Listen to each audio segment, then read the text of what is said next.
Feche os olhos por mais um instante junto comigo aqui. Espírito Santo de Deus, nós ansiamos por ouvir que todos os nossos sentidos, tudo aquilo que nós somos, toda a nossa mente, todo o nosso coração, tudo que nós somos, Senhor, esteja disponível para que o Senhor fale muito além do que palavras, muito além do que conhecimento. Não somente palavras comuns, mas palavras de vida. A própria palavra que se fez carne, a própria palavra que criou todas as coisas. Que a palavra se torne carne, que a palavra se torne vida, Senhor. E nós aproveitamos também, Senhor, para orar por cada um dos nossos que foi atacado na sua saúde durante essa semana. A gente teve tantas histórias, tantas pessoas informando a nós que estavam sendo atacados na sua saúde. Nós oramos por plenitude sobre seus corpos, sobre cada um que está aqui, aqueles que nem estão aqui porque, enfim, foram tocados por alguma enfermidade. Nós oramos para que, na autoridade do nome que é sobre todo nome, toda dor desapareça, todo incômodo cesse, todo diagnóstico seja mudado, que a atmosfera de cura ocupe esse lugar e também venha invadir cada casa de cada um daqueles que estão nos acompanhando online, e também venha invadir os hospitais, quebrando toda a palavra de desesperança. Jesus, nós cremos que tudo é possível ao que crê, e nós queremos nos alinhar com o céu e clamar que venha cura sobre o corpo, que venha cura sobre todo o sistema, sobre todo órgão, sobre todo nervo, sobre todos os ossos, que venha cura integral, Pai. Na autoridade do Teu nome nós oramos sobre cura também nas emoções, cura da depressão, da ansiedade, cura, plenitude, que aqueles que não estavam dormindo voltem a dormir, cura nos relacionamentos, cura nas famílias. Nós oramos por cura, Senhor, nessa noite, sobre plenitude, Jesus, sobre plenitude, que o Senhor venha se manifestar no nosso meio, Pai. Nós oramos e te agradecemos. Você crê nisso, amigo? Nós cremos juntos, amém? Amém. A gente teve muita notícia de gente nossa, parte de quem nós somos, sendo atacadas nisso. Queria te convidar a abrir a sua Bíblia aí em Apocalipse, capítulo 3. A gente vai ler a partir do verso 7. Tem um hammer aqui.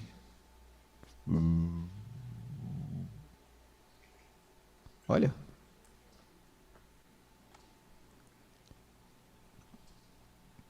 Vamos juntos? Apocalipse 3, a partir do verso 7. Ao anjo da igreja em Filadélfia escreva: essas coisas diz o santo, o verdadeiro, aquele que tem a chave de Davi, que abre e ninguém fechará, e aquele que fecha e ninguém abrirá. Conheço as obras que você realiza, e eis que tenho posto diante de você uma porta aberta, a qual ninguém poderá fechar. Sei que você tem pouca força, mas guardou a minha palavra e não negou o meu nome.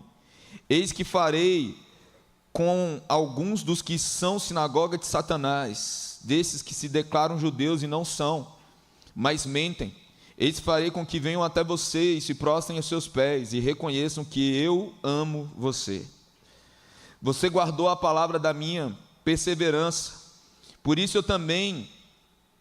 eu o guardarei na hora da provação, que há de vir sobre o mundo inteiro, para pôr à prova os que habitam sobre a terra. Venham sem demora, conserve o que você tem, para que ninguém o tome, para que ninguém tome a sua coroa. Ao vencedor farei que seja uma coluna no santuário do meu Deus, dali jamais sairá. gravarei sobre ele o nome do meu Deus, o nome da cidade do meu Deus, a nova Jerusalém que desce do céu, vinda da parte do meu Deus, e o meu novo nome.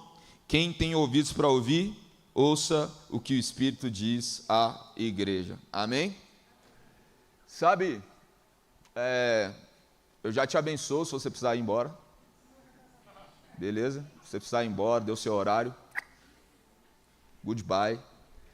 Tá? Por quê? Porque primeiro que eu sempre ultrapasso. E porque eu sou caçula. E caçula é implicante. Então eu sou muito bom em implicar. Então não estou afim de fazer só o que os outros estão afim, não. Então se der o seu horário, amém. Beleza? Deus te abençoe, te guarde, te faça em segurança, te abençoe a sua semana. Caso você precise ir embora, você já está abençoado. E eu nem vou ficar triste, porque já me acostumei com isso. Beleza? Mas se você quiser permanecer, eu acredito que Deus tem muita coisa para entregar para a gente nessa noite, amém? Então, olha só. Filadélfia era a mais jovem das 7 cidades cujo qual o apóstolo João entregou as mensagens. Era a mais jovem. E ela foi fundada por colonos provenientes de Pérgamo, que nós já vimos. Então, alguns vão dizer que quem fundou Filadélfia foi Eumenes. Outros vão dizer que é o Átalo. Inclusive, Átalo tinha como sobrenome Filadelfo. Agora, o fato é que essa cidade, ela foi criada mediante e com uma história de amor e lealdade entre irmãos. E esse nome, segundo os que dizem que foi Eumenes que criou essa cidade, foi dado em homenagem ao seu irmão Átalo. Outros dizem que Eumenes saiu para uma guerra, e enquanto ele estava na guerra, Átalo assumiu, e o Império Romano queria que ele continuasse no poder. Então, quando Eumenes voltou, ele entregou de volta e falou: não, eu sou leal ao meu irmão, ele vai continuar no poder. E eu aproveito isso aqui para profetizar na sua vida, que às vezes você tem uma treta com seu irmão, que seja curada, em nome de Jesus. Porque o caso de irmãos nem sempre é um caso... Eu acho tão bonito irmão que é amigo, gente, mas nem todo irmão é amigo. Isso é tão bonito quando são amigos. Eu, particularmente, sei muito bem o que é brigar pela amizade de um irmão, né? Então, que Deus abençoe os seus relacionamentos, sua família, sua casa. Abençoe o seu relacionamento com seus irmãos, que haja cura. Então, quando a gente olha para essa história, a gente vê o amor fraternal. Por isso, Filadélfios. O amor fraternal, a cidade do amor fraternal. É interessante, quando eu li isso aqui, eu me lembrei de quê? Eu me lembrei da Frozen. Falei, mano, isso aqui é Frozen, só que masculino, né? São 2 irmãos. O amor entre 2 irmãos. A cidade, ela era uma cidade ideal para o comércio. Ela era chamada de o portal para o leste, porque ela fazia conexão com Sardes e Esmirna, que são 2 cidades que a gente já viu, e Mísia, Lídia e Frígia, que se você já leu a Bíblia, você já viu elas citadas, mas não tem carta para elas aqui em Apocalipse. Uma coisa também que a gente vê como característica dessa cidade é que ela tinha um solo vulcânico. Então, ela tinha muitos vulcões que entravam em erupção, ou seja, era algo meio de instabilidade, mas também tinha terremotos, tá ok? Nessa cidade. Então, o motivo, né, o fato, na verdade, de ter um solo vulcânico, facilitava na agricultura, principalmente de vinha, tá? Então, uma das principais expressões desse lugar era agrícola, tá? O John Stott, ele comenta que essa cidade era chamada a cidade dos terremotos, porque os tremores de terra eram frequentes, sejam pelos vulcões ou pelo local, pela geografia. Então, como resultado disso, eu espero e guardo isso aqui, o que vai acontecer? Essa cidade, por causa desses tremores, vai ser destruída por algumas vezes. E alguns historiadores vão dizer que dificilmente você encontrava muros intactos nessa cidade. Então, no ano 17 depois de Cristo, vai acontecer um desses tremores. E então vai ter uma restauração que vai ser facilitada pelo Império Romano. Eles vão deixar de cobrar imposto, eles vão investir, e por causa disso, eles vão mudar o nome de Filadélfia para Neo Cesareia, em homenagem a César, a nova Cesareia, beleza? Posteriormente, no ano 80, ela vai deixar de se chamar Neo Cesareia e vai se chamar Flávia. em homenagem ao imperador Flávio, ok? Você precisa entender isso, porque lá na frente, como eu já li, você viu que 3 vezes João vai dizer, eu vou colocar o meu nome, vou revelar o meu novo nome, vou escrever o meu nome. Será que tem coincidência nisso, gente? Não tem coincidência, tá? Então a região da Filadélfia era uma cidade extremamente comercial, semelhante a outras, e também muito sincrética, tinha uma mistura religiosa muito forte. Então existiam práticas helenísticas, e aqueles que diziam ser o padroeiro era Dionísio, porque é o deus do vinho, beleza? Filadélfia, e agora, enfim, agora eu começo a entrar mesmo, tá? Filadélfia e Esmirna são as únicas igrejas que não recebem repreensão de Jesus. Das 7 igrejas, essas são as 2 igrejas que não recebem nenhuma repreensão, nenhum confronto de Jesus. E é interessante que ambas estavam sob muita ameaça da religião dominante do lugar, ok? Então, ambas as cidades não recebem repreensão. Agora, lá na frente, vocês vão ver que parece que Deus escolhe um padrão diferente de igreja para não repreender, né? Não parece ser a nossa lógica. Essas igrejas não são confrontadas nem repreendidas. Então, não, essa carta é suave, né? De falar, não, tem repreensão, então está suave. Mas, quando ele não repreende a igreja, parece que ele está repreendendo a gente. Quando a gente olha o modelo de igreja que ele está celebrando, tá ok? Então, a gente precisa observar isso. Lembrando que quando a gente está lendo essas cartas, a gente tem que entender que essa carta tem uma função naquele momento, tem uma aplicação pessoal, a gente tem que sempre ler isso pensando, gente, o que isso tem a ver com a minha vida? Será que eu estou, por acaso, cometendo algum desses erros ou acertos? Eu tenho que perseverar em algo, eu tenho que mudar algo. Amém, gente? Amém. Mas isso tem também uma aplicação cotidiana para nós como igreja, de forma geral. Amém? Então, mais uma vez, Jesus ele parece quebrar o nosso padrão de avaliação de sucesso, quando nós olhamos para essa igreja. E ele nos alinha para que a gente entenda que esse lugar de aprovação messiânica não parece em nada com o nosso padrão humano e carnal. Veja só, Apocalipse 3,7 vai dizer, ao anjo da igreja de Filadélfia escreve essas coisas, diz o santo. Quem diz? O santo, o verdadeiro, aquele que tem a chave de Davi, aquele que abre e ninguém fecha, e aquele que abre e ninguém, que fecha e ninguém abre. Então, quando Jesus se revela como o santo, a palavra ali é ho-hagios, no grego. E ele identifica-se como santo, nessa mesma palavra, a mesma palavra santo é a que define o Espírito Santo. É a mesma.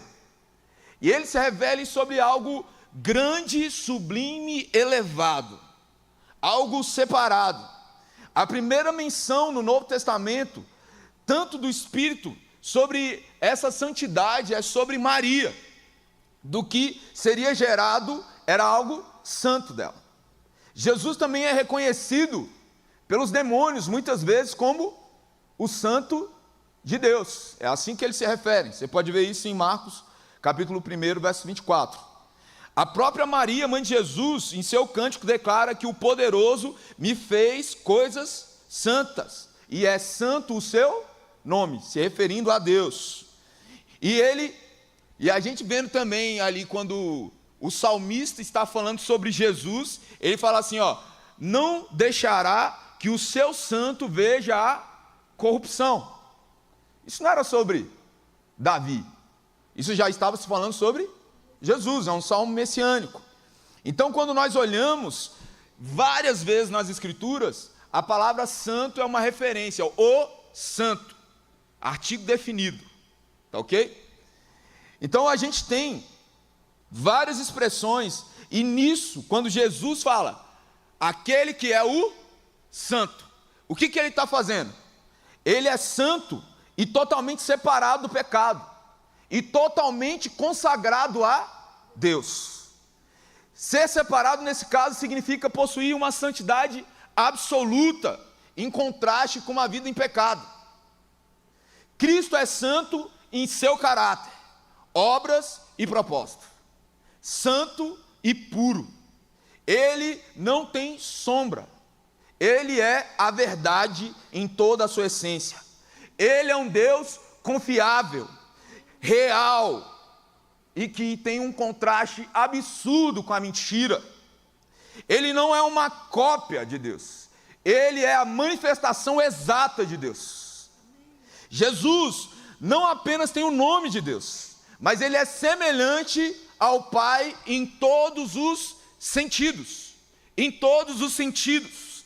Então o caráter do Messias é totalmente oposto à imitação do anticristo, que vem também no cavalo branco. É a linha premium, primeira linha. E quando se fala dele, ele é fiel e verdadeiro. O nome de Jesus é baseado na verdade e na fidelidade. Todas as promessas de Jesus estão baseadas no seu caráter fiel, verdadeiro e santo. A promessa que ele liberou permanece. Deus é santo, Deus é puro, Deus é consagrado, nele não existe mentira. Ele é fiel e verdadeiro, e ele há de cumprir tudo que ele disse. Agora o que ele diz é que ele tem a chave de Davi, que abre e ninguém fecha, que fecha e ninguém abre. Isso é uma referência a Isaías 22, que vai dizer que a chave de Davi, ele abrirá e ninguém fechará, ninguém abrirá. Cadê? Porém sobre o seu ombro a chave de Davi, ele abrirá e ninguém fechará, fechará e ninguém. Será que é coincidência a citação desse texto?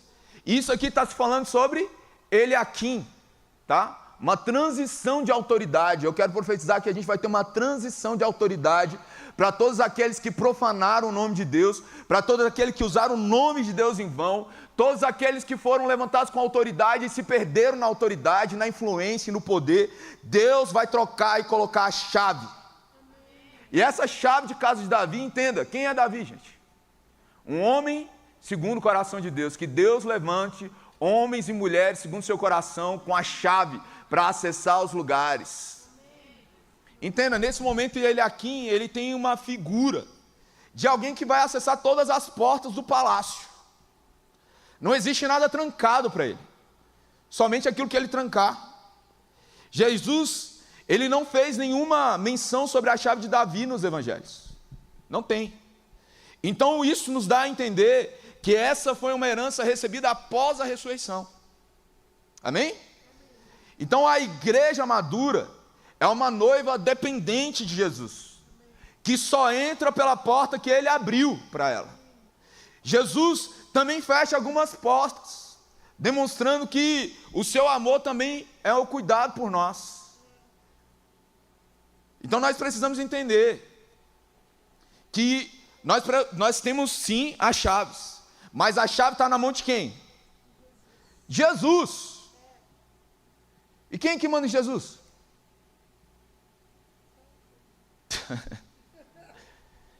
Então, se Jesus está na igreja, as portas que precisam ser abertas serão abertas.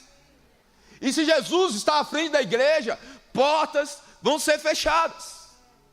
E nós nunca podemos nos esquecer da soberania de Deus. Ai, não foi Deus, foi a gente. Mano,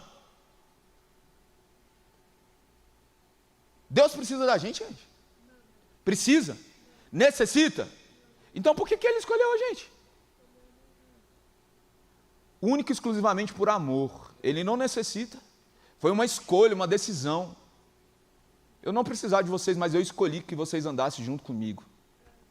Esses dias eu estava andando, eu gosto de andar, e eu estava falando assim, lembrando de uma fala muito corriqueira que se tem hoje, que é assim: eu sou aquele com quem Deus vai.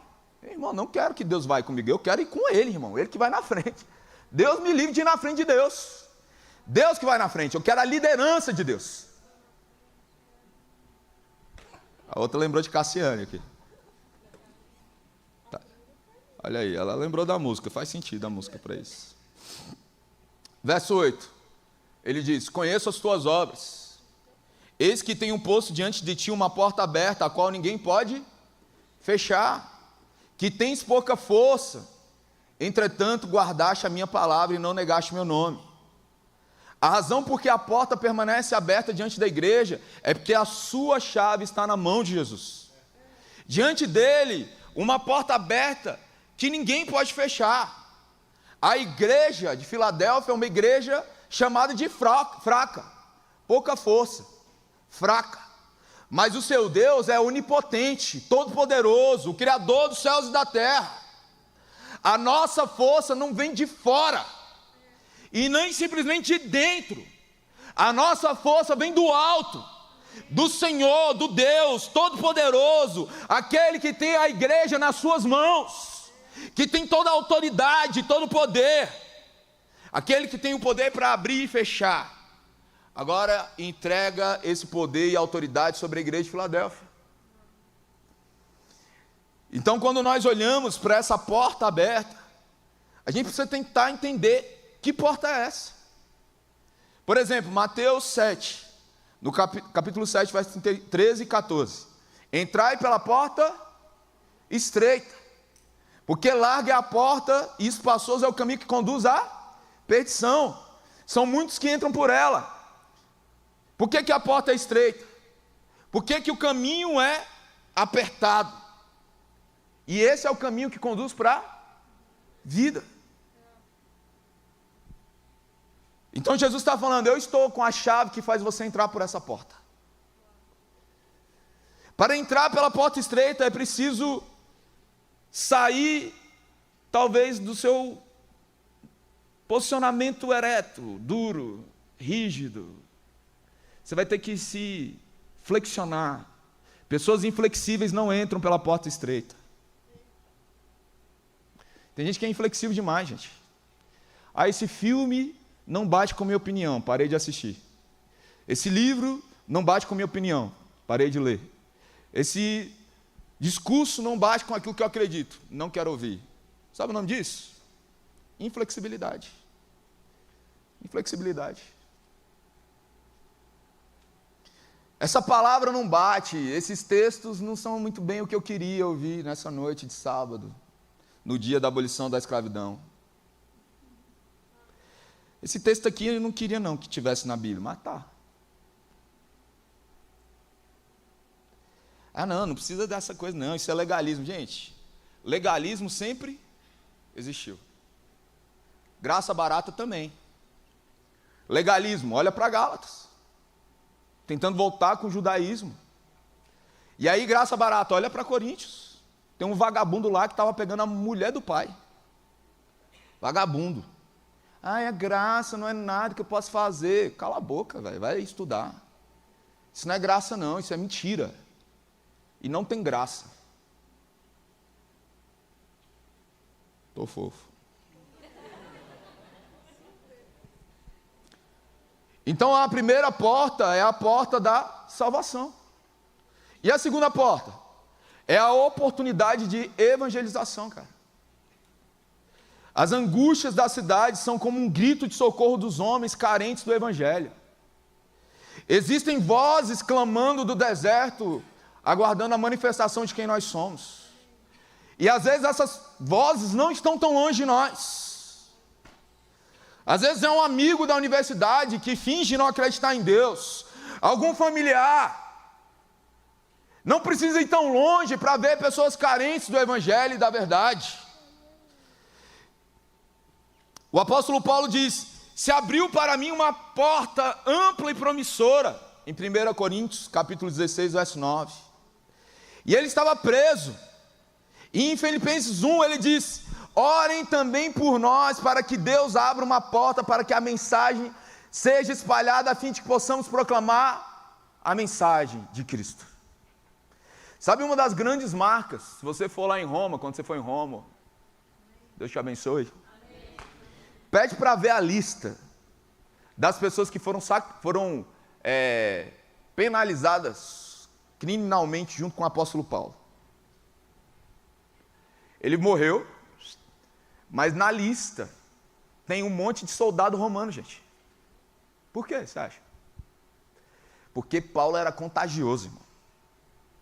Eles vinham e falavam: como é que pode esse cara estar alegre, feliz, louvando a Deus e acreditando nesse Deus, e ele está aqui preso por causa desse Deus? Isso só pode ser a verdade. E um monte de soldados romanos se converteram. E foram mortos junto. Existem algumas possibilidades além dessas. Jesus diz que ele é a porta. João 10, 9. A primeira das declarações proféticas de Jesus é de que eles viriam o céu aberto, anjos subindo e descendo sobre o Filho do Homem. Uma porta aberta. Mateus 6,6 vai falar sobre uma porta de intimidade que podemos abrir e fechar na nossa vida. Secreto, fecha a porta e vai lá para o secreto. Se você pode fechar, tem uma porta. Uma porta do céu que nunca vai ser fechada, Apocalipse 4:1. Jesus abre portas ministeriais para nós ainda nessa era como uma oportunidade de avanço. Então, essa porta aberta pode ter muitas representações, entenda isso. Não quer dizer que é um sentido só. Então, nós somos chamados sim a entrar por essa porta de salvação. Nós somos chamados a fazer com que pessoas entrem nessa porta de salvação. Nós somos convidados a entrar nessa porta onde nós vamos estar no secreto. Nós somos convocados por Deus a fazer com que os céus se abram e aquilo que o céu tem revelado se manifeste na terra. Nós somos chamados a acessar cada uma das portas que Deus nos dá para que nós possamos avançar, seja ministerialmente, seja profissionalmente. Agora, aqui você vê que Jesus ele não confronta a igreja de Filadélfia, mas ele confronta a gente. É nesse ponto, nesse versículo, que ele fala assim: tens pouca força, entretanto guardaste a minha palavra e não negaste o meu nome. Para uma igreja que parece sem força aos olhos do mundo, Jesus parabeniza a sua fidelidade. A igreja que tem pouca força, talvez porque ela é pequena, formada por crentes pobres, escravos, talvez por não ter influência política, não ter influência social, nem nas mídias sociais, mas ela tem guardado a palavra de Deus e tem guardado o nome de Deus. A igreja era pequena em tamanho e parece ser fraca em força, mas ela era grande em poder e fidelidade. Deus, na verdade, parece escolher as coisas fracas para envergonhar as fortes, como diz o apóstolo Paulo. Sardes tinha nome e fama, mas não tinha vida. Filadélfia não tinha fama, mas tinha vida e poder. A igreja que tinha pouca força é celebrada por Deus. A igreja de Filadélfia não cedeu às pressões. A igreja de Filadélfia preferiu ser pequena e fiel do que grande e mundana. Hoje muitas igrejas têm abandonado o evangelho por um evangelho mais palatável, mais popular, mais adocicado, um evangelho antropocêntrico, centrado no homem e não em Deus. Vai lá, o evangelho é só para você prosperar. Vai lá, é para o seu desenvolvimento humano. Não é só isso. É mudança de vida, é transformação de caminhada. Eu nunca mais vou ser o mesmo, porque eu fui encontrado por Deus. É o mínimo que eu vou fazer, é viver em santidade, abandonar o pecado.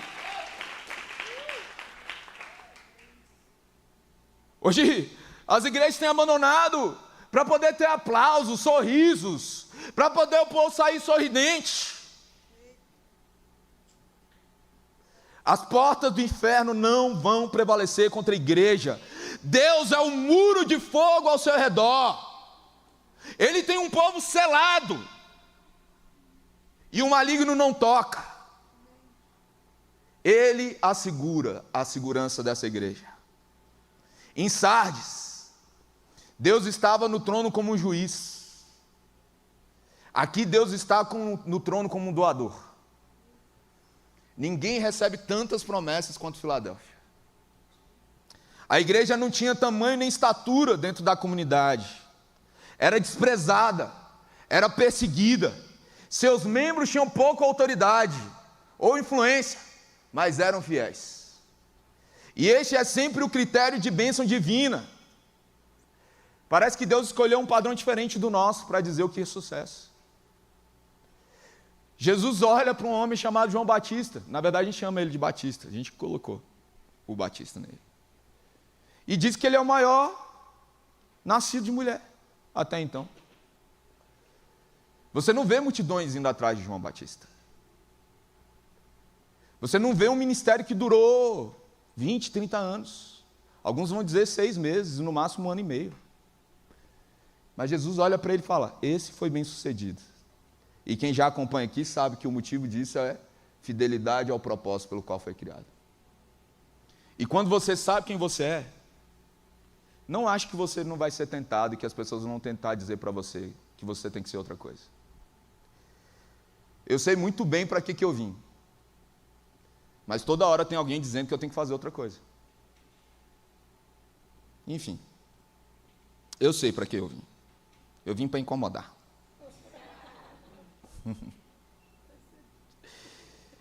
Então, nós temos uma igreja que, ao contrário de Sardes, se recusa a negar Jesus. Em Sardes, eram poucas pessoas dignas de recompensa, mas aqui a igreja como um todo é digna de recompensa. Ele mesmo declarou a Filadélfia: você tem pouca força. Essa expressão é uma expressão de um físico irrelevante. Filadélfia era fruto de um avivamento que aconteceu em Éfeso. Eles eram santos, íntegros, perfeitos, mas mesmo assim fracos, talvez por causa das perseguições e tribulações. A fidelidade, e não o tamanho, e nem a influência, foi aquilo que fez com que eles pudessem ter todas as portas abertas diante deles. Filadélfia é a igreja que todos queriam ser, ou que todos queriam ter, mas que nem todos gostariam de estar. Talvez você passou por uma Filadélfia e nem sabia. Essa igreja não cresce, essa igreja não se desenvolve, essa igreja não traz nenhum ministro famoso, essa igreja parece que não tem dinheiro, essa igreja parece que não tem muita força. Deixa eu ir para uma que tem. Esse ministério de jovens é tão fraquinho. Esse líder deles parece que não quer ser influencer. Silêncio mortal.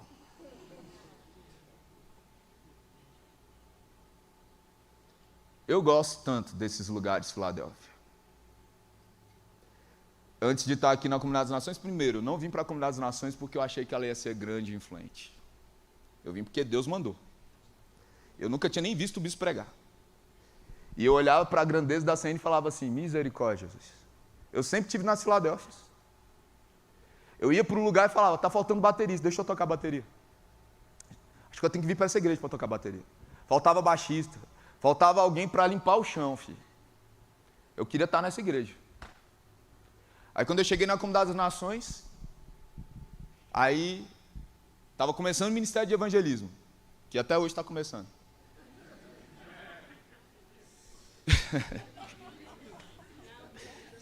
Corta.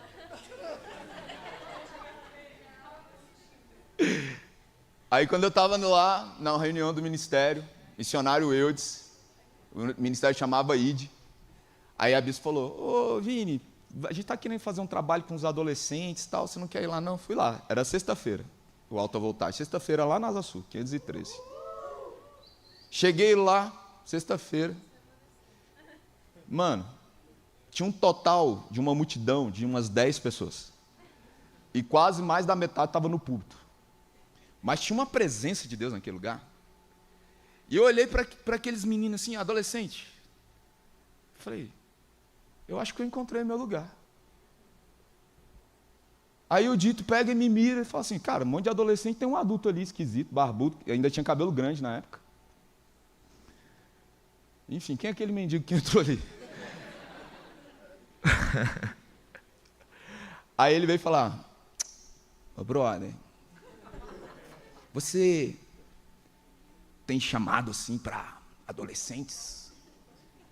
Aí eu, cara, eu acredito que eu tenho, né? Sou professor, me converti na adolescência, em grupo de adolescentes, então cola com a gente aqui, brother.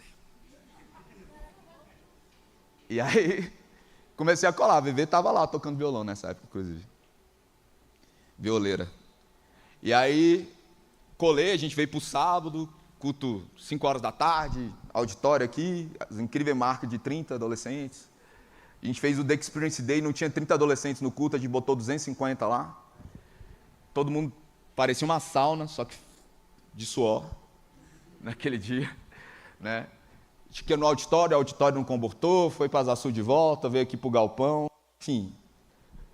Eu sempre gostei de ver as coisas se desenvolverem. Fui num culto das 15 horas, na terça-feira. Tem um culto aqui, 15 horas, né? Terça-feira, tarde. Mal eu sabia que era o culto das senhoras, da Comunidade das Nações. Cheguei lá, só tinha mulher. Na hora que eu cheguei, bendito o fruto. A pastora Jéssica olha para mim e fala, você louva? Eu louvo. Então eu quero que você me ajude aqui no louvor. Era a única folga que eu tinha na escola.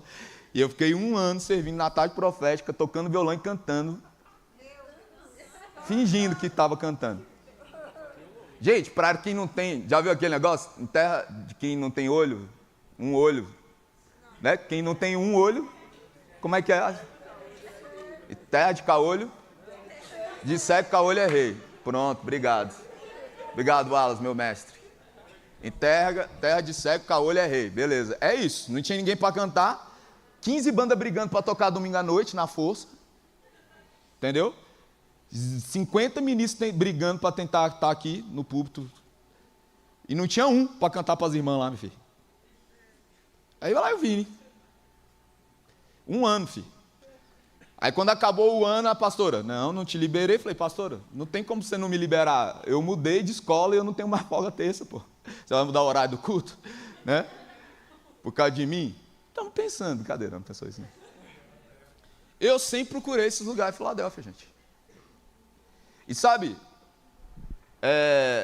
olhando para a igreja, pela descrição que a gente vê aqui, é uma igreja que a maioria das pessoas não ia querer estar, cara. Quem quer estar numa igreja fraca? Que não tem influência? Tem que ser muito missionário, irmão. E nem todo mundo tem esse coração missional. Então essa é a igreja que muitos queriam ter, né? Porque é muito elogio, né? Não tem confronto. Mas a maioria das pessoas não ia querer estar. Eu é que sei o que é. Não, a gente não... Cadê as conexões com as pessoas famosas, hypadas? Vini, você não conhece ninguém, você não é influente. Eu conheço essa mulher linda, maravilhosa. Eu tenho o poder de ter grandes amigos ao meu redor, pessoas que são poderosas em Deus e que eu sou grato a Deus pela forma como eles se movem em Deus, cara. Gente, sinceramente, eu não preciso de mais ninguém. Não preciso desses famosos. Tenho uma mínima necessidade. E não tenho a mínima necessidade de curtida, de aumento de seguidor. Estou de boa, velho. É um problema até, isso aí. O tanto que eu estou de boa. O paradoxo que Deus coloca para a gente nessas cartas é que as igrejas que não recebem nenhum elogio de Deus, talvez fossem as igrejas que a gente mais queria estar. Sardes, parecia viva, mas estava morta. Nossa, que igreja viva! Está morta. Só aparência. E a igreja que ainda está por vir, Laodiceia, que parece rica, mas é infeliz, miserável, pobre, cega e nua. Rica! Olha que igreja rica! Miserável, pobre, cega e nua. Infeliz é o que Jesus fala sobre ela. Agora, as igrejas que não são confrontadas, olha a característica. Esmirna, a atribulada, sofredora, a aflita e pobre. Entenda que em algumas vai ter atribulada, outros vai ter a tradução como sofredora, outros com... Ai, nossa, que igreja tão aflita, vou entrar nela. Ai, nossa, tão atribulada essa igreja, gente. Parece que nem vai pagar o aluguel do mês que vem. Não, vocês não querem entrar, não. Não é? É o nosso padrão, gente. Vamos lá. Eu falei que Deus não confronta a igreja, mas confronta a gente. Sabe que quando eu vejo isso aqui, eu lembro, gente? Eu lembro da igreja que está lá, sofrendo agora, na Índia, velho. A igreja que agora está sofrendo na Nigéria, no Afeganistão, em lugares onde o evangelho é perseguido, velho. Atribulada, sofredora. E vai saber se o pastor está andando de carrão, irmão. Não está, velho. Eu te garanto. Mas essa é a que recebe elogio, cara. Impressionante. E aí, sabe o que Deus disse sobre Esmirna? Você parece pobre, mas você é rica. Agora essa é fraca. Ela tem pouca força, mas ela é fiel.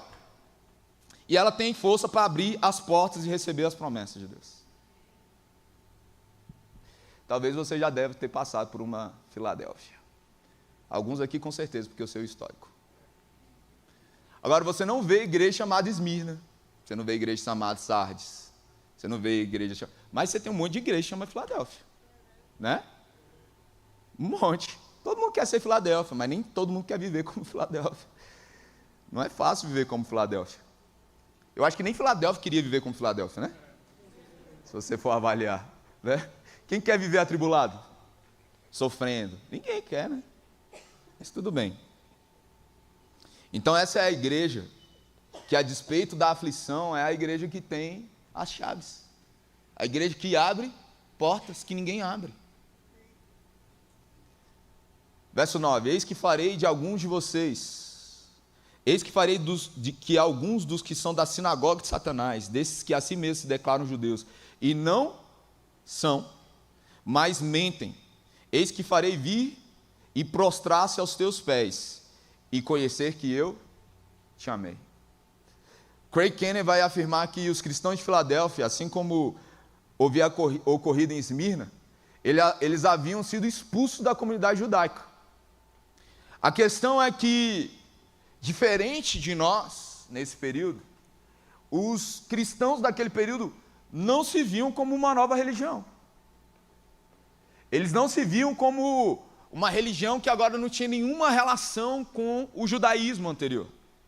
Não, eles acreditavam que, na verdade, o cristianismo era o desenvolvimento e o avanço do judaísmo. Porque tudo o que havia sido prometido e profetizado, desde o Gênesis, nos livros históricos, na Torá, tudo que tinha sido falado nos livros históricos, nos Salmos, e aquilo que tinha sido profetizado se cumpriu em Jesus. Então, por que você vai ver constantemente na Bíblia que os discípulos e os cristãos iam para as sinagogas? Iam para os templos? Porque eles não acreditavam que era uma nova religião. Não acreditavam. Eles acreditavam que eles eram os mais fiéis dos judeus, os mais ortodoxos, que estavam vivendo plenamente aquilo que Deus tinha dito. Faz sentido o que eu estou te falando? Mas é fato que agora eles estão sendo expulsos desse lugar. E agora eles vão ter que procurar uma nova forma de lidar com isso. Então os judeus excluíram os crentes das sinagogas. Mas sabe o que a Bíblia está dizendo aqui? Que Jesus vai excluir esses judeus do reino eterno de Deus. A sua decisão com relação a eles perseguirem a verdade, para alguns deles é definitiva.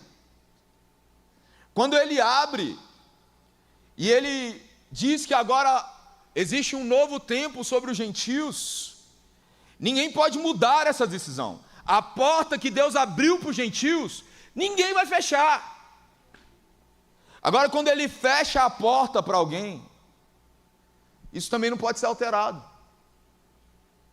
Então, quando Jesus fala através de João, esses judeus alegam ser o povo de Deus, mas não me escutam, não me percebem, porque estão rejeitando o Messias, e está rejeitando também o povo do Messias, perseguindo Ou seja, eles acreditaram numa mentira.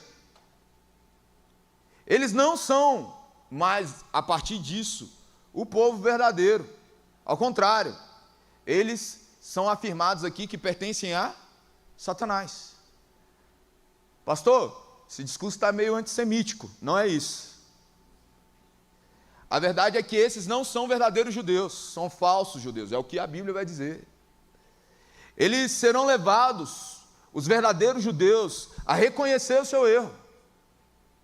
Reconhecer que Jesus é o Messias e o Senhor de toda a terra. De que as profecias se cumpriram em Jesus. De que as promessas se cumpriram em Jesus. As pessoas realmente ortodoxas, que realmente creem na Torá, que realmente creem nos livros históricos, nas profecias e nos salmos, eles verão a verdade, serão iluminados e hão de se converter. A expressão está intimamente ligada a essa porta aberta que nós vimos. E aí, sabe o que diz o texto? Eles vão se prostrar. Eu vou fazer eles se prostrarem. Parece um ato de humilhação? Veja, Jesus é aquele que faz com que as pessoas se dobrem diante dele e reconheçam seu senhorio. Então, quando nós olhamos para, por exemplo, Isaías 49, 23, olha o que Deus tinha prometido. Isaías 49, 23. Vou ler aqui.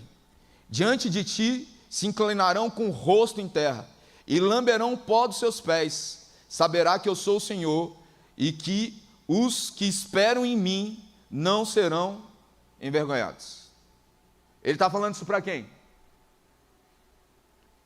Reis serão os teus aios, os seguidores, as rainhas e suas amas. Diante de ti se inclinarão com o rosto em terra e lamberão o pó dos seus pés. Saberás que eu sou o Senhor e que os que esperam em mim não serão. Quantos esperam no Senhor? Essa promessa foi para quem que foi liberada? Sobre Israel. Estava falando assim, os seus adversários, eles vão me reconhecer, eles vão se prostrar diante de vocês por terem te perseguido. Deu para entender aqui? O contexto? Isaías 60, 14. Isaías 60, 14. Também virão a ti inclinando-se os filhos dos que te oprimiram, e prostrar-se-ão as plantas dos teus pés, todos os que te desprezaram, e chamar-te-ão a cidade do Senhor, Sião, do santo de Israel. Essa promessa para quem? Israel. Mas Jesus está entregando essa promessa para quem? Para os cristãos. Ou você não conseguiu perceber aqui? Ele está falando, o que eu falei sobre Israel, eu estou falando sobre vocês. Porque eles não estão reconhecendo, mas eles vão reconhecer, porque eles se tornaram semelhantes àquilo que os perseguia. Eles eram perseguidos, agora eles estão perseguindo. Gente, a Thay sabe. Um dos meus maiores temores é me tornar semelhante àquilo que eu condeno. E sabe quem está livre disso? Ninguém, cara. Cara, olha aquele cara. Se vendeu para a ganância, para a influência, para o poder.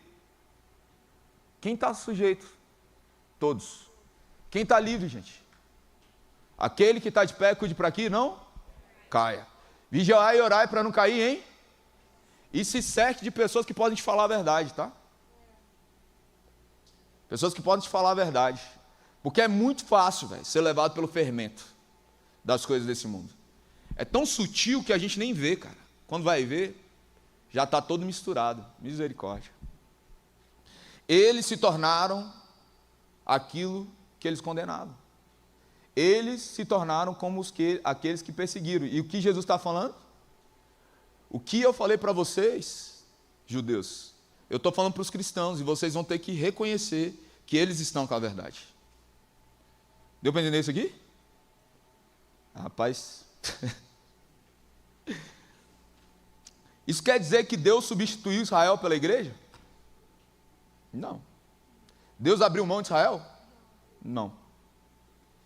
Então, isso na verdade, tem a ver com um dos grandes pontos do avivamento que vai se manifestar. Porque uma das coisas que diz a respeito desse avivamento é que a gente vai ver a nação de Israel se dobrar diante de Jesus, cara. Reconhecendo a Jesus. Olha o que ele diz: eis que farei reconhecer que eu te amei. O texto fala, ó, eis que farei vir a ti, e eles vão se prostrar aos seus pés. Mas o que ele fala também? Eles vão ver o quê? Farei conhecer que eu te amei, que eu te amo. Gente, quer uma declaração melhor que essa? Jesus dizendo que ama uma igreja, um povo. A igreja perseguida e odiada pelo mundo é aquela que Deus diz que ama, cara. As pessoas que são criticadas por viver uma vida em santidade e em fé, são as pessoas que Deus ama. Nossa, você é tão bitolado, cara, você é tão alienado, você é um fanático. Como assim você quer se guardar até o casamento? Como assim você outrora viveu e não quer mais viver essa vida sexual perversa? Nossa, que fanatismo, que coisa tão ultrapassada. Toda vez que você ouvir isso, escute do lado de Deus falando assim, como eu te amo. Ai, mas é tão ilógico, tão irracional, é porque é fé. É além da razão, é transcendente a razão. E toda vez que você for humilhado, porque parece que não está sendo racional, escuta Deus falando ao seu coração tanto que Ele te ama, cara. Escute cada vez que as pessoas disserem, eu abro mão da sua amizade, por causa disso que você acredita. Escute Deus confirmando o amor dele sobre você. Agora, sabe o que é interessante? Jesus promete que aqueles que perseguiram Filadélfia saberão que essa igreja é amada. E que ele vai manifestar o seu zelo sobre esses fiéis. Romanos 11:11 mostra claramente esse caminho, para você ver que não era só João. Pergunto, pois, porventura, tropeçaram para que caíssem?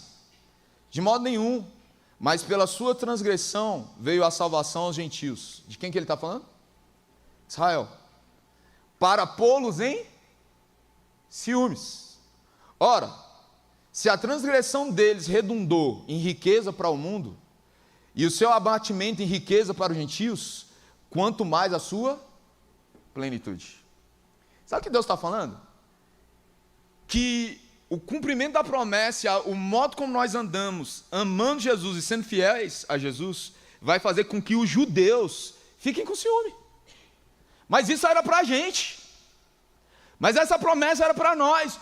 Olha os cristãos vivendo isso. Aí eles vão ficar o quê? Enciumados. É o que o texto diz. E isso vai fazer eles virem e se prostrarem diante de Jesus. Você entende o que eu estou te falando? É isso que o texto está dizendo. A gente foi acessado pelo tropeço deles. Agora a gente quer a destruição, o nome disso é antissemitismo. A gente não é antissemítico, irmão. Mas a gente não pode negar que o próprio Jesus disse. Ele veio para os seus, mas os seus o rejeitaram. E nós acatamos isso. Amém, gente? Então eu quero te convidar a fechar os seus olhos, porque a gente está em 21 dias de jejum por Israel. E mais de 1000 mísseis foram jogados em Israel só essa semana, velho.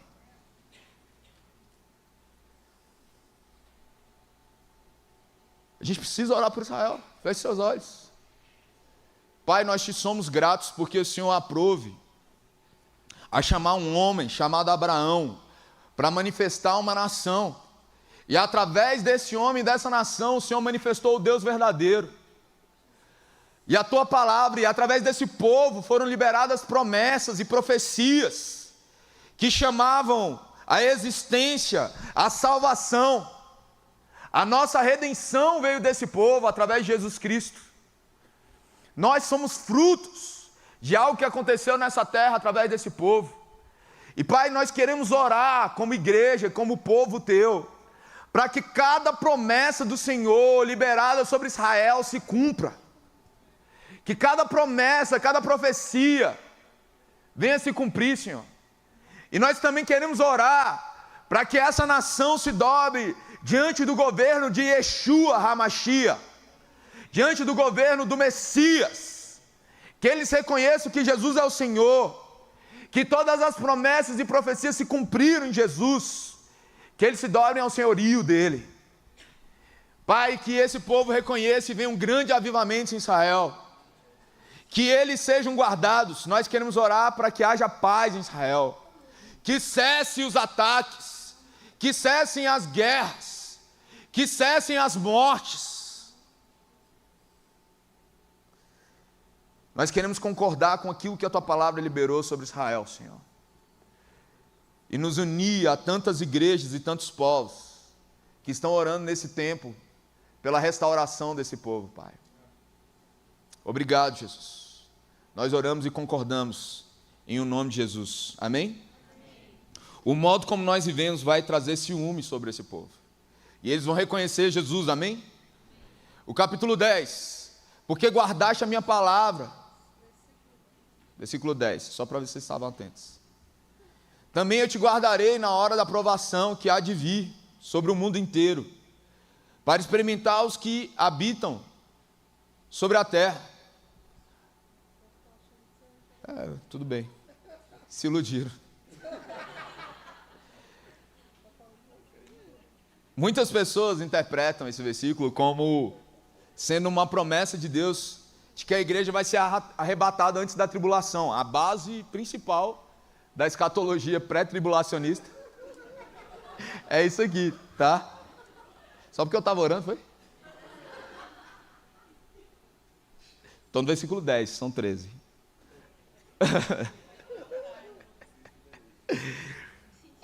Então, olha só, muita gente, dentro dessa linha pré-tribulacionista, daquilo que vocês vão assistir no cinema, se quiser, deixados para trás, sucesso, usam como base isso.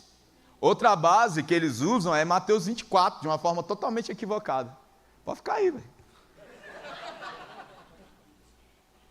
Mateus 24 vai falar assim, ó: será como nos dias de Noé. Vocês lembram disso? Mateus 24? Quem lembra aqui?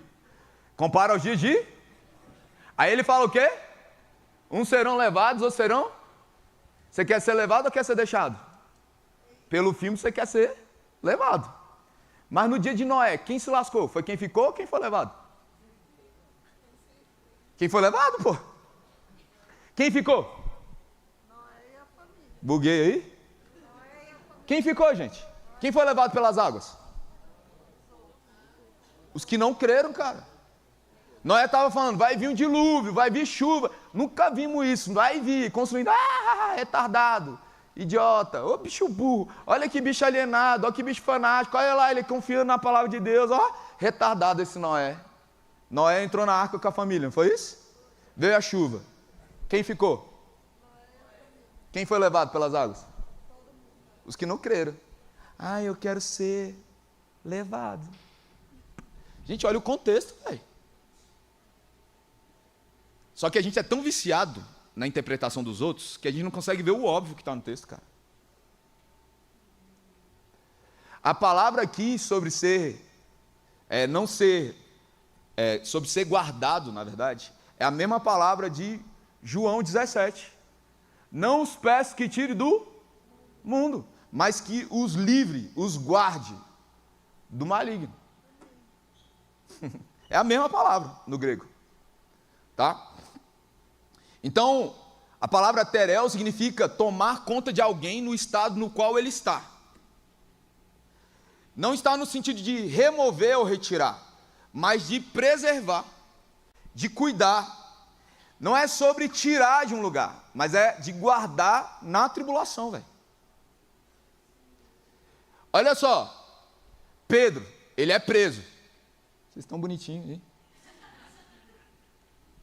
Ele é preso, está preso, não é isso? Atos 4. Aí ele está lá preso, e quando ele é solto, a galera fala assim, ó, vocês não vão mais pregar nesse nome. Aí Pedro, que tinha negado Jesus, lá nos evangelhos, em Atos, ele vai falar o quê? Você acha que eu vou obedecer você ou a Deus? Ficou bravo, não ficou? Ficou nervoso, não ficou? Aí o povo fala assim, deixa eles ir, foi embora, né? O cara que meio que dá a palavra para isso é Gamaliel. Veio um fulano, Beltrano, eles fizeram, morreu o líder, acabou. Se isso aí é de Deus, ninguém vai poder resistir. Se isso não é de Deus, vai acabar que nem tudo acabou. É o que Gamaliel fala, tradução divina, beleza? Aí sabe o que acontece? Olha Pedro, ele chega lá na casa e ele fala assim, vamos orar aqui, irmãos?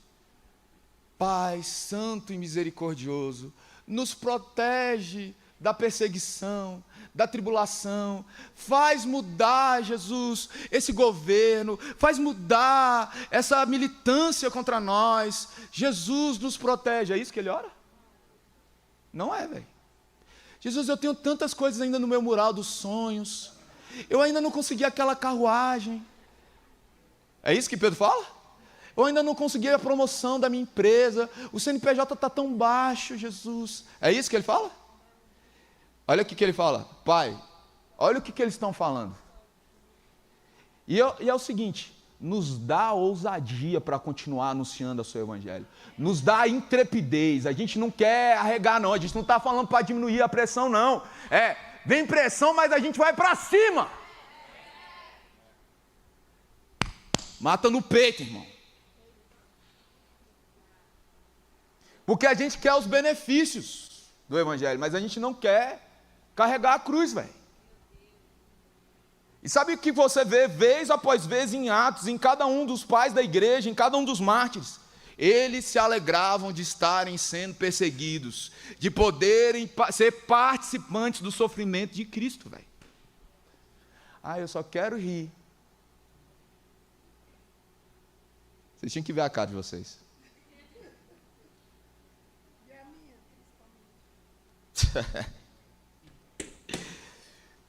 Jesus, é livramento no mal, é não ser comprometido nisso. Versículo 11, venho sem demora, conserve o que tens para que ninguém tome a sua coroa. Vamos lá, né, gente? Eu escuto que Jesus vai voltar desde que eu existo. E quem nunca cometeu o pecado de dizer que parece que está demorando? Não é verdade? Mas para tudo Deus tem resposta na própria palavra dele. 2 Pedro, capítulo 3, verso 9. Não retarda o Senhor com a sua promessa, como alguns julgam demorada, pelo contrário, ele é longânimo para conosco, para convosco, não querendo que nenhum pereça, mas que todos sejam levados ao arrependimento. Por que Jesus ainda não voltou? Será que aqui está explicado? Virá, entretanto, ele um dia como ladrão, o dia do Senhor, no qual céus passarão com estrepitosos estrondos e elementos se desfarão abrasados. Também a terra e as obras que nela existiam serão atingidos. Visto que todas essas coisas hão de ser desfeitas, deveis estar vivendo de santo procedimento e de piedade. E olha aqui, esperando e apressando a vinda de Deus. Tem como a gente apressar, gente? Aí eu volto para a coisa que nos feriu, cara. A gente vai apressar a vinda do Senhor se o evangelho do reino for propagado. E existem nações que ainda não foram alcançadas, povos que não foram alcançados. E o que a gente tem para fazer? Orar, investir e talvez se entregar para essa missão, cara. Tem como acelerar. Deus não quer que as pessoas padeçam. Deus quer que as pessoas sejam levadas ao arrependimento. Gente, eu sempre tive um problema. Vários eu tenho. Me conheces. Gente, se fosse só um tal de boa, né? Eu lembro de um amigo meu que falou bem assim, que a mulher, uma profeta, chegou nele e falou assim, se você não se converter, Deus vai te levar. E ele estava se cagando, né? Agora eu vou ficar na igreja, vou ler a Bíblia, não sei o quê, mas o modo de conversão real nunca é o medo, gente. É o amor. E o amor lança fora todo. Eu não quero porque eu estou com medo de ir para o inferno, eu quero porque eu quero a presença de Deus. Eu quero a vontade de Deus, amém? Agora, olha só, eu virei para ele e falei, ih, mano, isso aí não é profecia não, velho. Isso é mentira, velho. Como assim? Eu falei, mano, nada a ver, velho. Deixa eu te falar, Deus não tem prazer na morte do ímpio. É o que a Bíblia diz. A misericórdia triunfa sobre o juízo. E esse texto está dizendo o quê? Deus não está atrasado, mas Ele está esperando que a gente apresse o negócio, fazendo com que as pessoas reconheçam, se arrependam e mudem de vida. Mas no mínimo, a gente tem que lançar luz sobre esse povo. Faz sentido?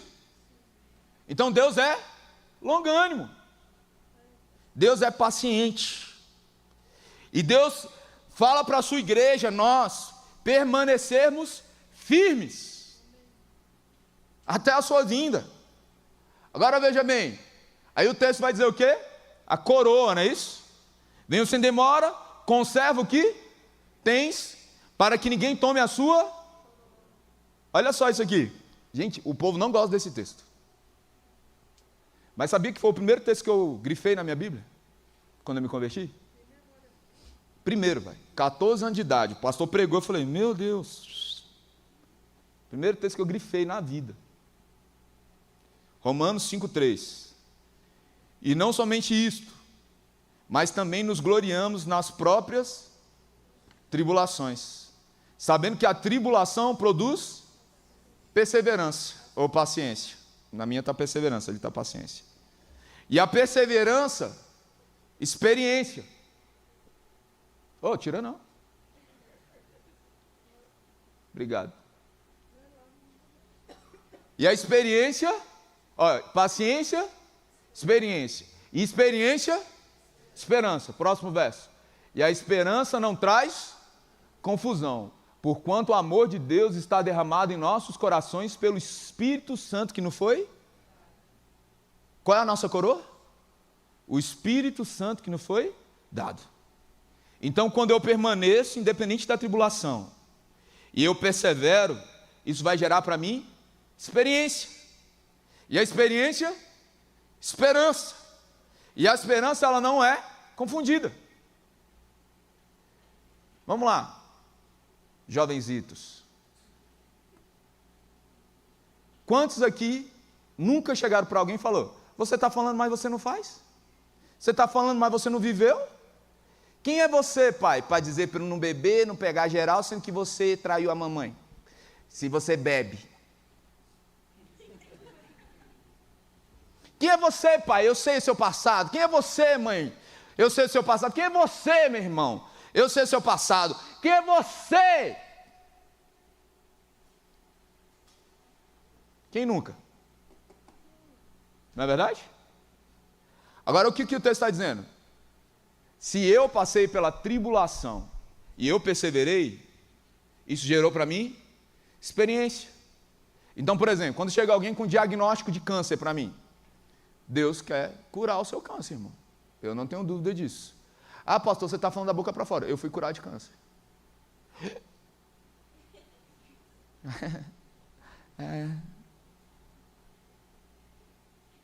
A experiência. Você entende isso? Ah, eu tenho medo do meu casamento quebrar. Cara, meu casamento foi restaurado. Então eu tenho o quê?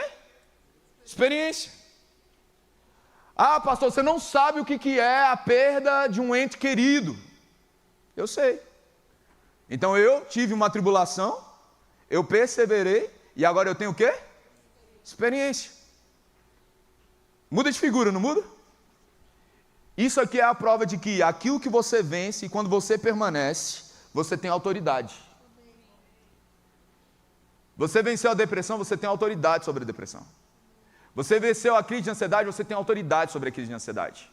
Você venceu a quebra familiar, você tem autoridade sobre quebras familiares. Você venceu algo que implicava contra a sua saúde, você tem autoridade para se mover e liberar a saúde sobre as pessoas. Faz sentido o que eu estou te falando? Porque é o famoso, muito fácil falar, mas nós estamos aqui diante de pessoas que vivem. E essa esperança vai gerar o quê? Esperança. Ei, eu estou aqui para dizer que existe esperança além do câncer. Existe esperança além da crise no casamento. Existe esperança da crise nos relacionamentos. Existe esperança para aquele que parecia que não ia prosperar, que não ia ser bem sucedido, que não ia avançar. Porque você se torna uma voz de esperança.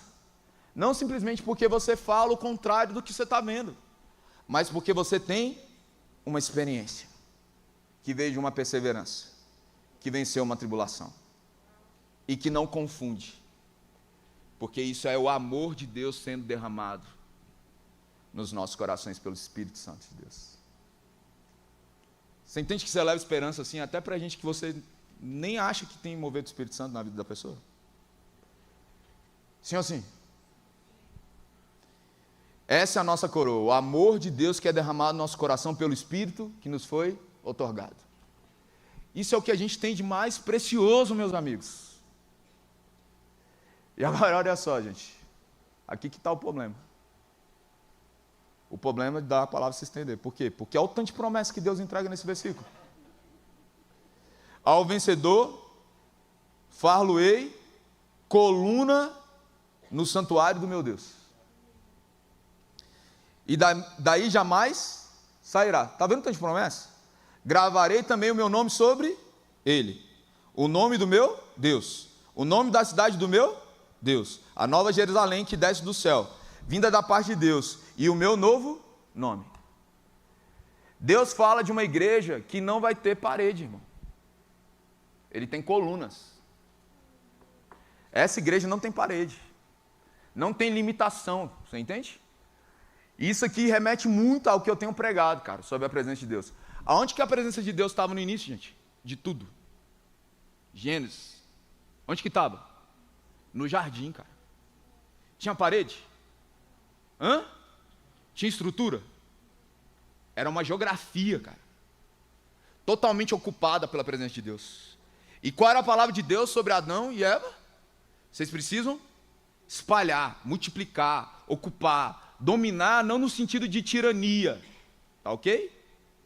Mas no sentido de mordomia, de serviço. Precisava ser espalhada a presença de Deus. Aí foi para um tabernáculo, uma estrutura meio flexível, podia andar. Aí depois vai para uma estrutura rígida, Templo de Salomão. Depois não aparece no segundo templo. Você consegue ver? Aí, quando você vê Atos 2, cadê a estrutura? Deus não habita em templos feitos por mãos humanas. Ele escolheu quem para habitar? O seu povo, cara. E toda vez que eu piso em um lugar, esse lugar é dado por herança a Deus, eu carrego a presença de Deus.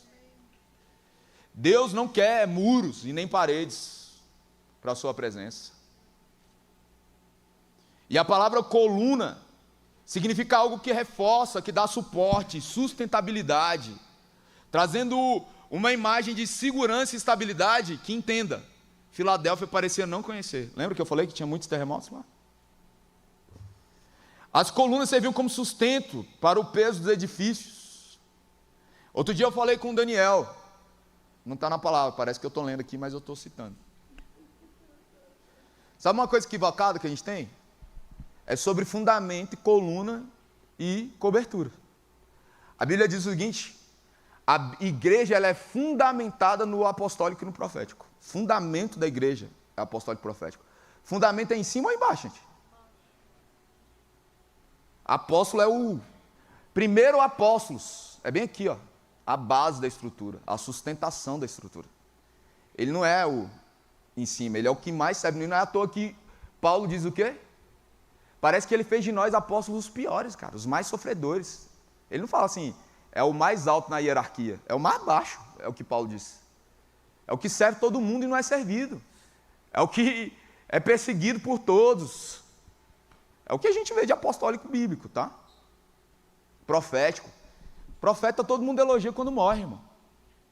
Quando ele está vivo, todo mundo fala, que desgraça esse cara me incomodando aqui. Deus tendo a revelação dele, através dele, né? E as colunas somos nós. Olha o que diz. A primeira vez que fala coluna é Jacó ali tendo sonho. Ele erige ali naquela pedra e fala que isso aqui é uma coluna, onde ele tem uma visão do céu aberto, tá? Depois, no tabernáculo de Moisés tinha 60 colunas. Salomão tinha escrito o nome, tinha muita coluna, mas tinha 2 de bronze, que era só beleza, tá? Onde eles chamam uma de Jaquim e outra de Boaz. Uma significa estabilidade e a outra significa força e velocidade.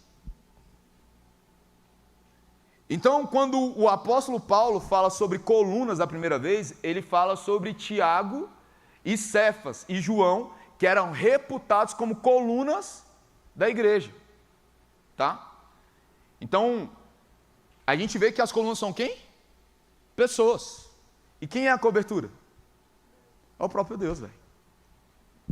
E aí você tem uma estrutura que não tem parede, mas tem fundamento apostólico, que é por onde as pessoas pisam, caminham, andam, estabilidade, segurança, jornada, colunas que sustentam a presença de Deus. E sobre essas colunas, existem 3 promessas.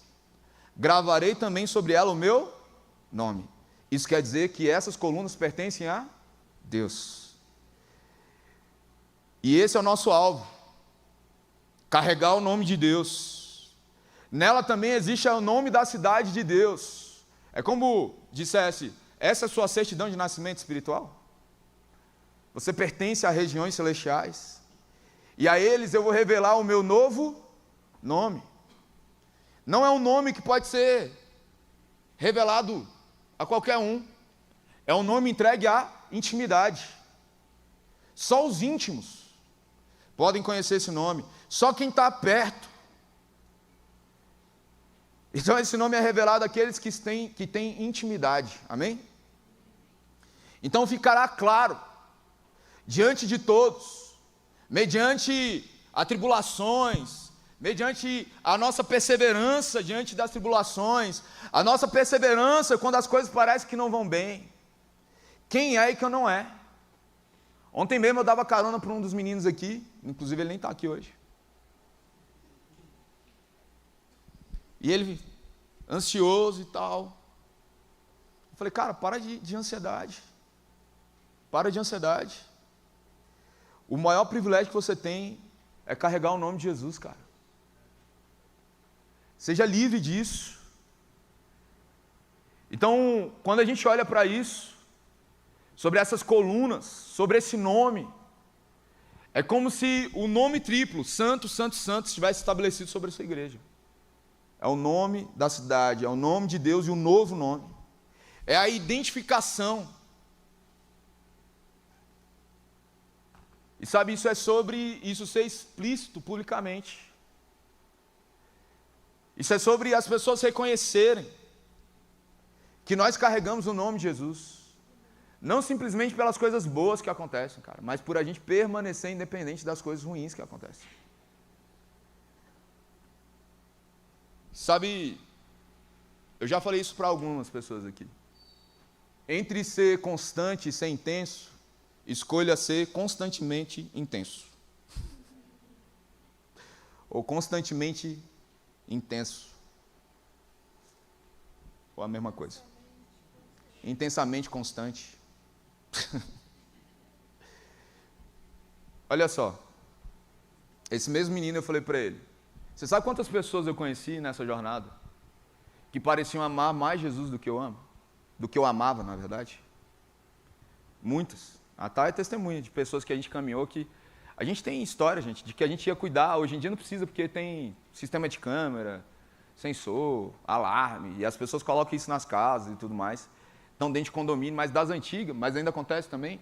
Ficava mandando a galera cuidar da casa da galera, assim, vou viajar, fica 5 dias lá na minha casa cuidando, porque não pode ficar só. Né? E aí alguns dos nossos jovens ainda devem fazer isso, porque tipo, não tem o que fazer, dá para dormir lá, né? E aí esses nossos amigos ficavam cuidando de casas grandes assim, e a gente fala, pô, casa liberada, né, mano? Não tá o tio, não tem câmera e tal, vamos tocar o terror, né? E eu lembro de a gente da igreja ir para esse lugar e falar, cara, vamos ficar com ele, para ele não ficar sozinho, você entendeu? E cara, a galera cozinhando ali, começava a orar, começava a adorar, esquecia de cozinhar, desligava, e a gente virava à noite orando, velho. Buscando, adorando, cara. Virava uma vigília, velho. Sabe o que era o pior, velho? É quando a gente tentava repetir e não acontecia nada. Já viveu isso? E nesses rolês, velho, quantas vezes eu vi gente que eu falava, cara, esse cara ama mais Jesus do que eu, velho. Olha lá a entrega dele. Caramba, fulaninho, mano, é tão mais sensível a Deus do que eu, cara. Parece que ele é mais sensível ao Espírito Santo. Ele vê as coisas, eu não estou vendo nada. Ele sente as coisas. Ele fala umas coisas tão... E Beltraninho, mano, nossa, como ele é profundo na Bíblia, cara. Meu Deus, de onde ele tirou isso? E muitos deles estão desviados hoje, gente. E eu estou aqui 24 anos depois para te dizer que vale a pena permanecer, velho. E houveram momentos onde Deus parecia que não estava falando comigo, cara. E houveram momentos onde parecia que eu não sentia mais nada. Dias, semanas, e falava, qual é? Você sabe que eu não gosto desse negócio. De não te sentir, de não te ver, de não te perceber. Se eu não gosto, pai, eu não gosto. Se eu não gosto de chorar. Mas diante de você eu gosto de chorar. Não quero ter olho seco. Cadê a tua presença? Será que cabode? Eu fico desesperado quando ele não vem, cara. Mas eu não posso desistir. E já houveram momentos desses. A grande questão é, eu continuei intensamente buscando ele sem parar, irmão. E esse é o nosso chamado. Deus não me respondeu, então ele está dizendo para você ficar no mesmo lugar, cara. Deus não me falou, então continue com o último comando de Deus e ponto, velho. E permaneça. Mas não permaneça só por permanecer. Permaneça de forma intensa, cara. Eu não acredito que você tem que escolher entre um ou outro, velho. Mas permaneça intensamente buscando a Deus. E esses serão identificados como aqueles que são chamados, cara. Aqueles que têm o nome de Deus, que carregam o nome de Deus. Como que você pode permanecer? Porque eu estou com Ele e Ele está comigo, cara. Existe um tempo de provação sempre, cara. Mas isso também é o tempo onde Deus coloca o holofote dele sobre as pessoas, para revelar quem realmente tem guardado o nome dele. Hoje tem muita gente oportunista, gente. Muita gente que fala o nome de Deus em vão. Gente, tem coisas que eu tenho tanta impressão de que foi Deus que falou para mim, mas eu tenho tanto medo de dizer. Porque eu não quero falar o nome de Deus em vão. E tem tanta gente, cara, que usa o nome de Deus para não ser questionado. Deus falou que eu tenho que namorar fulano. O que você acha, pastor? Se Deus falou, irmão, vai lá, velho. Aí terminar, e Deus mandou terminar. Foi, é. Nossa, se Deus seu é tão inconstante. Ai, Deus falou que eu tinha que vir para esse ministério, que eu tinha que vir para essa igreja. Aí não consegue liderança, não prega e tal. Ai, Deus está mandando eu sair. Deus mandou você sair? Você só é importante pelo que você faz? Você só é importante quando você tem posição? Eu lembro de vezes onde o bispo veio falar comigo, e quantas vezes ele veio me confrontar, eu falei, bispo, obrigado. Esse Vini é doido. Porque no dia que o senhor parar de me corrigir, quer dizer que eu não sou filho dessa casa. Me corrija. Me corrija. O senhor tem muito mais tempo de ministério do que eu, de vida. Então me corrija. O senhor talvez está vendo coisas que eu não vi. Obrigado, Jesus, porque colocou alguém no meu caminho. Amém, glória a Deus por isso. Mas o povo, a gente aponta uma coisa, murcha, apela, abandona. Ai, falou comigo de um jeito que eu não gostei, não quero mais saber do ministério. Você veio para o ministério por causa de mim? Por causa do bispo? Então vai embora, pô. Por causa de pessoas? Agora, se você está aqui por causa de Jesus, irmão, se você veio para cá porque Jesus chamou para servir nesse lugar, muito bem-vindo. E eu sei quantas vezes o bispo falou, e eu falei assim, bispo, se você me botar na cadeira e tirar o título de mim, eu vou continuar ali sentado na cadeira, feliz da vida, irmão. Talvez até mais feliz do que subir no púlpito. São os meus problemas mentais, velho. Tem um povo que briga, velho. Minha briga é para não fazer, irmão. E não é porque eu tenho preguiça, não. É que eu quero que ele apareça, eu diminua, eu desapareça. Os cristãos de Filadélfia estão guardando esse momento. eles devem continuar fazendo isso e vencer até chegar a hora. É isso que Deus chama a igreja de Filadélfia. É isso que Deus chama a gente para fazer também. E como é que ele termina? Aqueles que têm ouvidos para ouvir, ouça. Se o Vini falou alguma coisa que presta. Mas se não falou, que o Espírito Santo tenha falado com você. Amém? Fica de pé.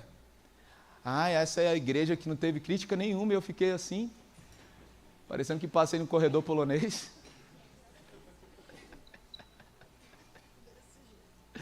É porque Deus não confronta a igreja, mas Ele confronta a gente, não é verdade? Você conseguiu ver? Eu viajei? Viajei, mas tudo bem. Feche seus olhos. Deus está procurando uma igreja fiel, amém, gente? Deus parece ter um padrão de sucesso muito diferente do nosso. Principalmente o padrão desse tempo, né? Feche seus olhos aí. Jesus, tem misericórdia de nós. Principalmente de mim. As igrejas que o Senhor mais celebra são aquelas que aparentemente nem parecem tão boas assim. Nas cartas. Uma é atribulada, pobre. A outra é sem força, mas fiel. E às vezes nós nos identificamos com essa igreja. Porque a gente se sente em momentos de tribulação, de dor, de perseguição. A gente se sente também muitas vezes em escassez. A gente se sente sem força. E nesse tempo, como nós temos pessoas que têm vivido sentindo como se as forças tivessem se esgotado. Mas a palavra de Deus para nós, assim como para cada uma dessas igrejas, é: permaneça fiel. Vamos lá, onde estão aqueles que vão permanecer fiéis?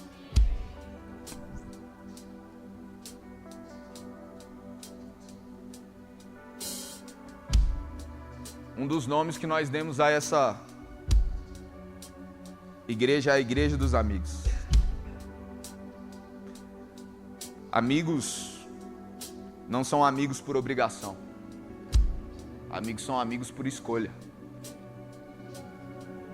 Você não é obrigado a ser amigo de ninguém. Você escolhe ser amigo de alguém. Foi Jesus que disse que Ele não chamava mais os discípulos de servos. Ele os chamava de amigos. Amigos. Porque servos não sabem o que o Senhor faz. Mas amigos sabem. Amigos sabem os segredos. Amigos sabem aquilo de bom que nós temos. Mas amigos também sabem as nossas fraquezas, as nossas debilidades. Jesus nos chama a ser amigos dele. Jesus nos chama a ser e nos entregar a ser conhecidos por ele. Porque a palavra ali, quando Jesus fala: aparta-te de mim, porque eu não vos conheço, é sobre pessoas que expulsavam demônios em nome de Jesus. Pessoas que curavam em nome de Jesus. Mas Jesus disse que não os conhecia. Hoje é noite de entregar as fraquezas diante de Deus, para que Ele faça disso força. Porque a igreja que é chamada de fraca é elogiada. É a igreja que não esconde as suas vísceras. É uma igreja que não tem medo de mostrar que tem gente imperfeita. E não porque as pessoas querem permanecer na falha ou no pecado, mas é uma igreja que não se move pela plástica. É uma igreja que não se move pelo aplauso. É uma igreja que quer a honra de Deus mais do que quer a honra dos homens. Feche seus olhos. E nesse primeiro momento, como a gente tem profetizado desde o outro culto, Jeremias 31 vai dizer que Deus vai escrever a lei dele no nosso coração. E não haverá necessidade de ninguém que os ensine, porque o próprio Deus vai os conduzir. O próprio Deus. Ensinar aí é conduzir. E esse mesmo texto é citado de novo em Hebreus. Hebreus 8. Então feche seus olhos. Mais do que te conduzir nisso aqui, você sabe o que Deus falou ao seu coração.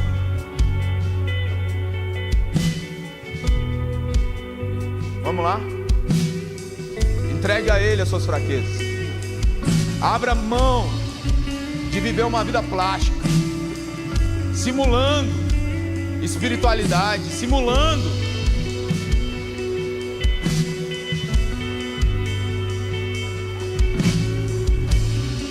Jesus.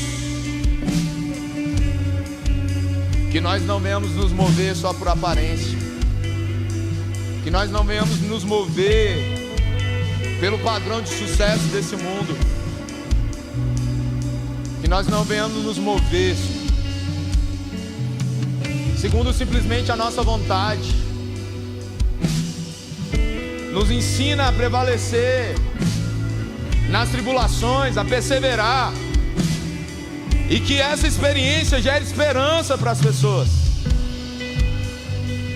Que nós não sejamos um povo que deixa o evangelho mais palatável, mais aceitável, mas que expõe as escrituras com toda a verdade. Um povo que não ludibria, falando que vê aquilo que não vê, falando que acredita naquilo que não acredita, mas um povo que se move em verdade, um povo que se move em fidelidade, porque é o que o Senhor demonstra na tua palavra. O padrão de sucesso das Escrituras é a fidelidade a Deus, é a fidelidade àquilo que Deus nos chamou para ser, é permanecer fiéis a Deus, é permanecer fiel à aliança, é permanecer fiel à tua palavra. Levante suas mãos. Deus está chamando essas pessoas que aqui estão, e cada um dos que nos ouvem, a assumir um compromisso de aliança com Ele, de aliança em fidelidade, de aliança em santidade, de aliança com a pureza, de aliança com a palavra de Deus. Mas antes, é necessário arrependimento. É necessário arrependimento. Por isso, Jesus, vamos lá, levante suas mãos. Nós estamos aqui clamando para que o Senhor gere em nós uma mudança, que pecados habituais caiam por terra, que pecados habituais percam a força, que pecados de estimação sejam lançados fora, que aquilo que durante anos, meses, tem perseguido, seja destronado hoje, na autoridade do nome de Jesus.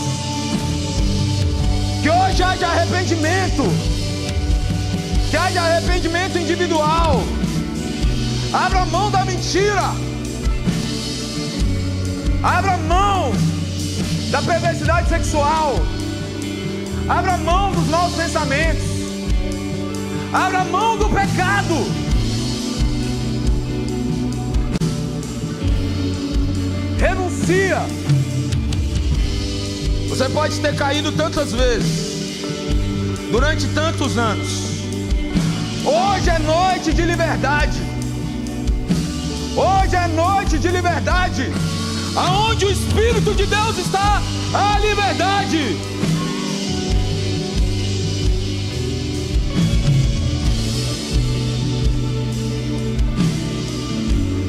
Se você não tem pecado a confessar, esse já é um pecado a você confessar.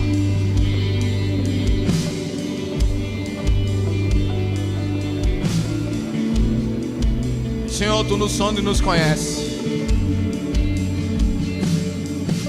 E se por acaso nós Por vezes confessamos pecados com a intenção errada. É hora também de se arrepender, porque a intenção do nosso coração não era a tua presença, a tua vida, mas era algum benefício, era uma aprovação, era poder se mover no ministério, era um recurso, era um sucesso carnal, era a honra diante dos homens. Jesus, assim como Davi, nós não temos problema de colocar diante do Senhor as nossas imperfeições.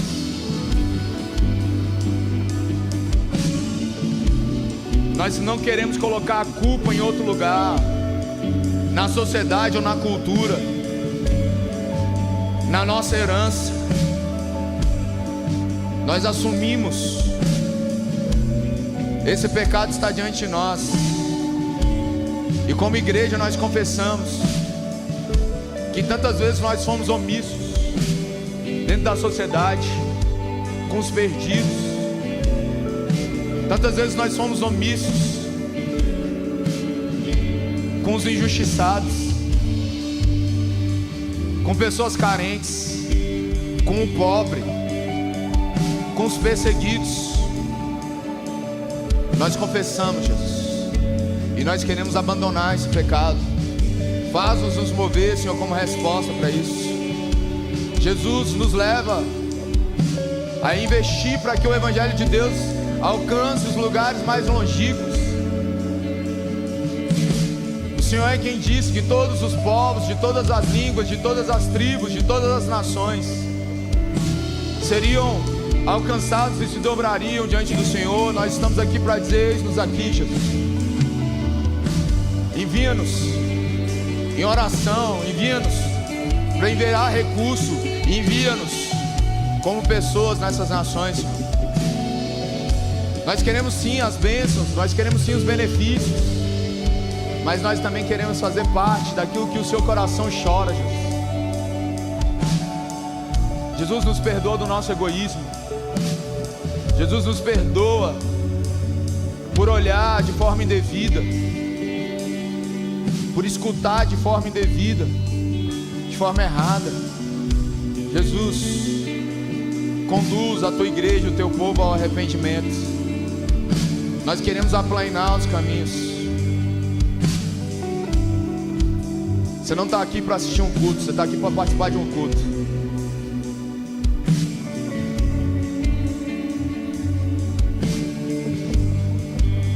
Você não está aqui para assistir um culto.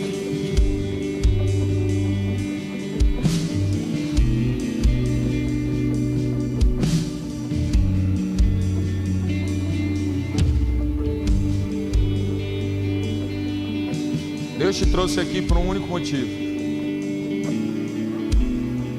É porque Deus está chamando pessoas fiéis, pessoas para assumir um compromisso de fidelidade com Ele, independente do que as pessoas vão dizer, independente das circunstâncias. E deixa eu te falar, ó, ninguém deve fazer uma aliança de forma simplesmente emocionada. Uma aliança tem um custo. A escolha pela aliança faz com que você renuncie todas as outras coisas. Uma aliança de casamento faz você escolher uma pessoa e abrir mão de todas as outras. Uma aliança de casamento faz você se comprometer em servir uma casa. E muitas vezes abrir mão da sua opinião, em abrir mão das suas vontades, em benefício do todo, em benefício da aliança. Alianças não são feitas para ser quebradas. Alianças devem ser carregadas até a morte.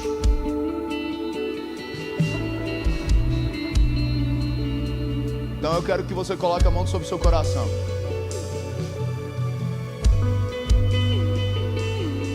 Jesus não convida as pessoas para assumir um compromisso com Ele de discipulado sem medir o preço. E se você realmente, não porque tem alguém do seu lado,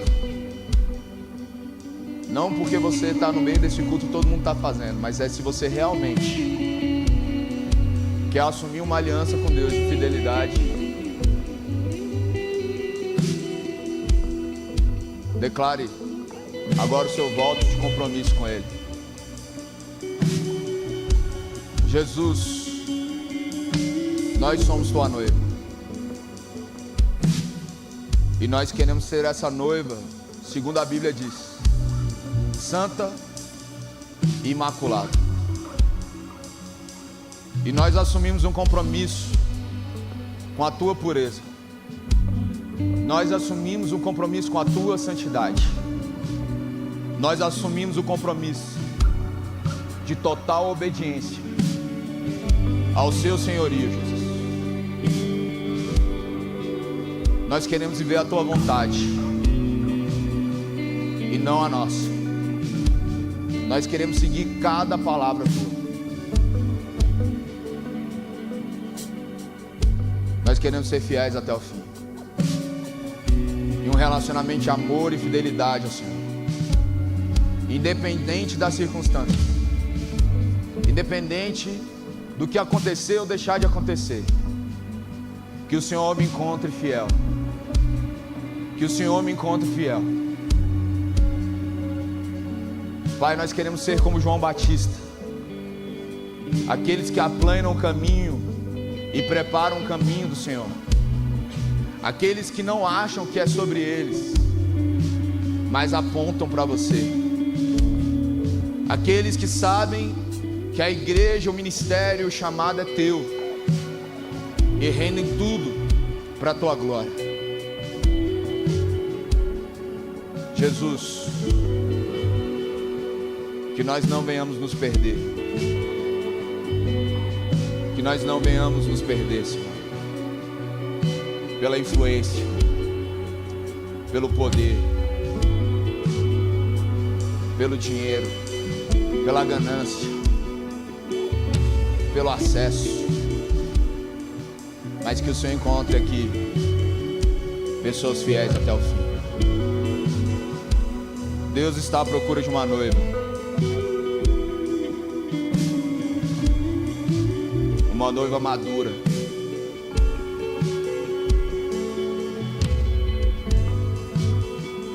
que o Senhor encontre aqui, Senhor, no Relive essa noiva, Pai, esse povo. Que nós não venhamos nos mover pelo padrão de sucesso humano, mas nós venhamos nos mover pelo padrão de sucesso de Deus, amém? Levante suas mãos. Pai, eu quero abençoar os seus filhos, abençoar a semana deles, que o teu favor seja sobre cada um dos seus dias, que o seu favor seja sobre a mente, sobre o coração de cada um, que o Senhor libere visões e sonhos, que eles estejam sensíveis à tua voz. Pai, o nosso maior privilégio é viver uma vida de fidelidade ao Senhor. E fidelidade àquele que é fiel e verdadeiro. Nós não queremos nos mover por outro motivo. Por isso, Senhor, que nessa semana o Senhor nos faça nos mover em santidade e pureza, em anseio por você. Que o nosso coração seja incendiado e que nós sejamos zelosos daquilo que o Senhor nos entregou. Obrigado, Jesus, por cada palavra liberada.